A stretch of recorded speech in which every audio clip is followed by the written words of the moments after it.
She's the newest character to join our doomed party of heroes, but easily one of the most versatile in the game. Hey there friends, it's Codiak here. Welcome back to Legacy Gaming. Today, we're diving into Darkest Dungeon 2 and learning how to master the Runaway.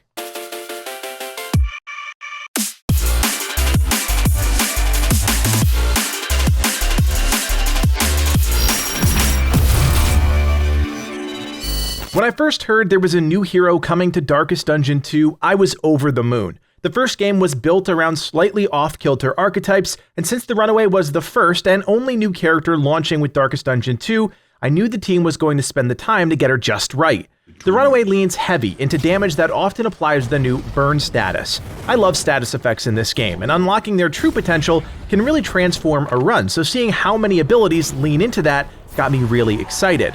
What I immediately recognized about the Runaway was that she's incredibly flexible, both in rank and abilities. She can make a big impact in the front 2 spots, but equally do some serious damage from further back. Once I unlocked all 11 of her abilities, I was sold, and while not everything is worth using all the time, I found that once you strike the right balance with the right abilities, you're able to deal damage, apply status effects, and synergize with your team organically. Before we dive into some of the more nuanced gameplay with the character, let's start with the basics, her abilities.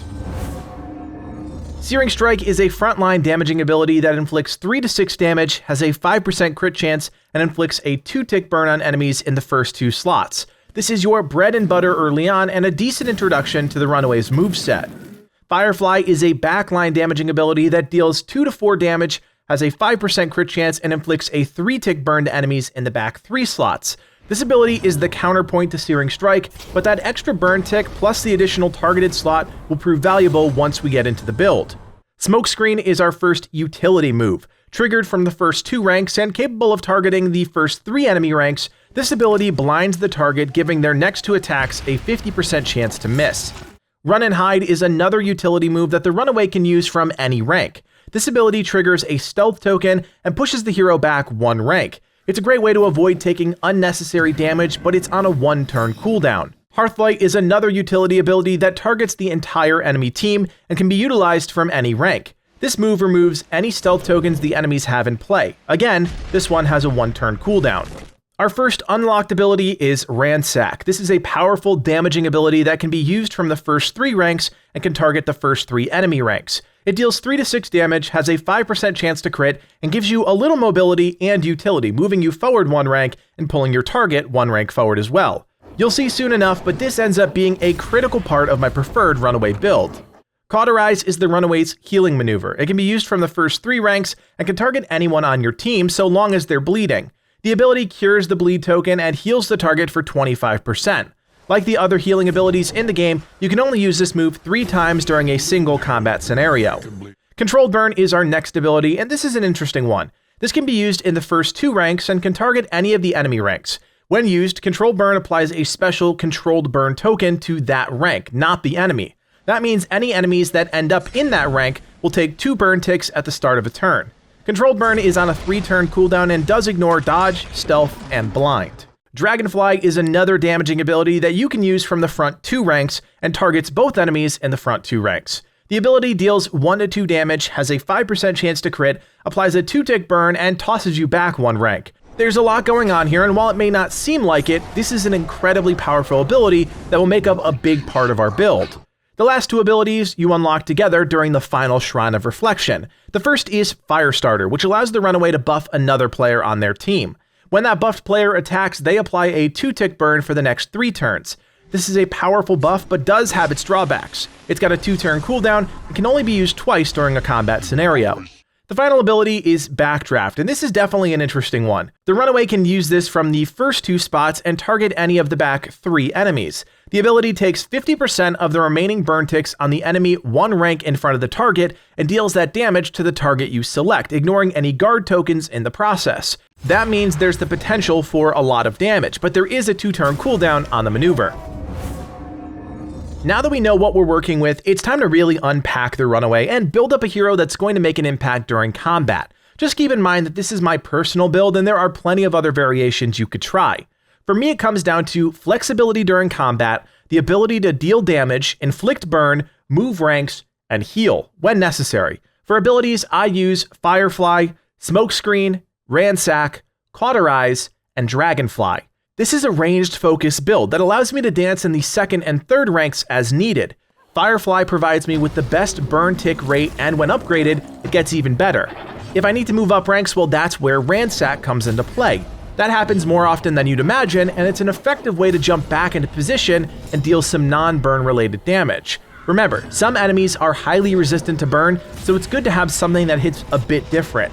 Because Ransack moves me forward, I need to have a way to drop back, which is where Dragonfly comes into the picture. It's not overly powerful, but it does still give us a burn option.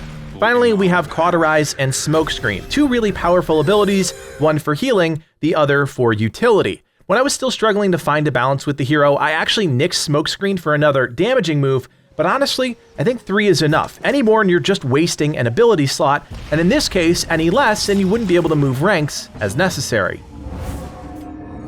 With our abilities in place, let's talk about how to really make the most out of everything we've assembled. The key is the burn, of course. That's the whole nature of the character. To be fair, you can easily just sit in the third rank and lob fireflies at the enemy. That's a great way to apply a ton of burn, but that's not always an option. Depending on your second rank hero, and in my case it's often the Jester, you may need to move forward or backwards and get back into position. This is where Ransack and Dragonfly come into play. Oftentimes I'd end up right in the front of the stack, and that's okay because I have the ability to dip back to my spot in the second or third rank using Dragonfly. The Runaway definitely runs into some problems when dealing with fire-resistant enemies, but honestly, I didn't find them to be that big of a deal. I just relied on Ransack a bit more, and if I did manage to get some burn ticks on the enemies when moving back with Dragonfly, so be it. As the difficulty ramps up, this is where I started to work Smokescreen into the equation. There are just certain enemies that are too dangerous to leave unchecked, and Smokescreen is a great way to reduce their effectiveness while protecting your entire team. Cauterize is another incredible choice. You wouldn't think the Runaway is a solid hero, but with enemies using so many bleed attacks, it became an ability I relied on heavily.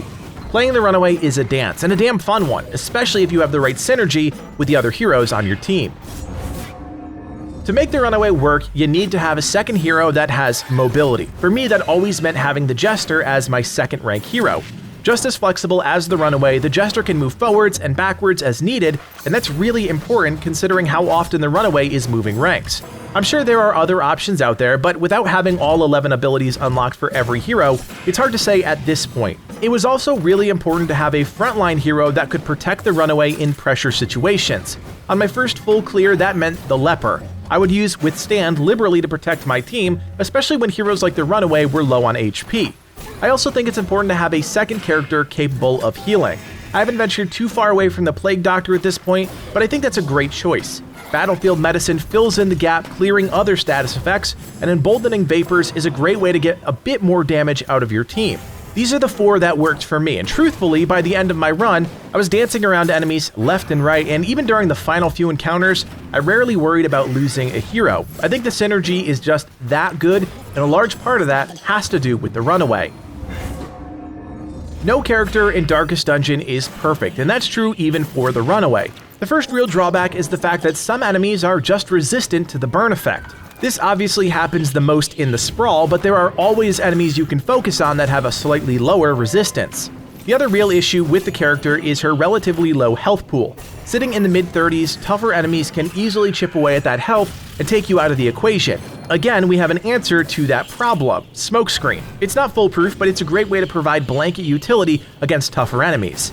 I would also say that using in-items on the Runaway is vitally important. Anything that would improve dodge or healing received is going to make a huge difference in combat. There are already so many items in the game to play around with, but a good rule of thumb is to lean into areas that offset the hero's weaknesses.